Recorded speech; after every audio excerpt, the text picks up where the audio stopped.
What's up guys, time check, it's 4 p.m. and nandito nga kami sa may mall kasi nga may bibilhin kami and actually galing pa kami sa mahabang biyahe talaga and after namin makatulog sa bahay ay pumunta na naman kami dito and dumiretso na nga kami dito sa may second floor ng mall na to kasi nga nandito yung bibilhin ko which is yung charger lang naman yung kailangan ko dito.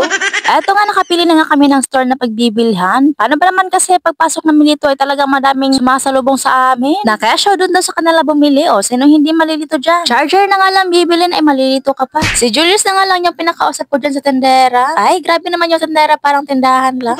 Hindi nga kasi ako nakakapag-focus kasi nga sobrang kulit talaga ni Iya. Nai-stress tuloy yung bangs ko kahit wala akong bangs. Eto nga, inaaliw ko na lang si Iya kasi nga gusto niyang bumaba. Napakadulas pa naman ang sahig dito kaya hindi pwedeng bumaba kasi baka madulas pa. Sobrang kulit pa naman ng batang to, takbo doon, takbo dito. Buti na lang ay may nakita siyang parang Chinese cat dito, yung gumagalaw yung kamay. Kaya dito siya aliw na aliw talaga. At finally, after 24 hours of waiting, char OA. Eto na nga at magbabayad na nga si Julius. After nga namin doon ay dumiretso na naman kami dito sa may mga tsinelas kasi kailangan bumili ni Julius ng pang-duty niya. Actually, dapat sapatos naman talaga yung pang-duty nila pero nga daw mainit yung sapatos kaya naman gusto niya ng Crocs. At dahil wala nga siya napili doon ay lumabas na nga lang din kami. At napunta kami ngayon sa may night market. Sobrang lapit lang naman ng night market dito sa may mall kaya ayan nakarating agad kami dito. Himala nga at walang masyadong tao ngayon. Eto nga pumipili na nga si Julius at dahil wala nga masyadong tao ay nakita agad siya ng mga bet niya. At ito nga yung nagsusukat session na nga siya kasi nga may mga bet na talaga siya. At ito nga ang brown yung napili niya kaya naman binili niya na din agad. At umalis na nga rin agad kami at dumaan kami sa may pharmacy and eto si Iya ay talagang ang talas ng mata, nakakita talaga ng grapes. Ito pa naman yung favorite niya kaya naman napabili na naman yung papa niya. Bumili na nga lang din kami ng isda dito sa may palengke and si Iya pinasakay na namin doon kay mama kasi nga si mama ay nagtitinda dito sa may palengke ng mga gulay and naka-tricycle sila kaya naman doon na namin pinasakay. Habang pauwi nga kami ay nadaanan namin itong minute burger kaya naman bumili muna ako saglit. Eto kasi may big go ay talagang panay crave ng kung ano-anong mga pagkain kaya naman wag na kayong magtaka kung bakit tumataba ang person na ito. Lakas nga ng trip ng taong to, hindi pa talaga umaalis panay video ng video. Bunganga ko talaga ang daldal.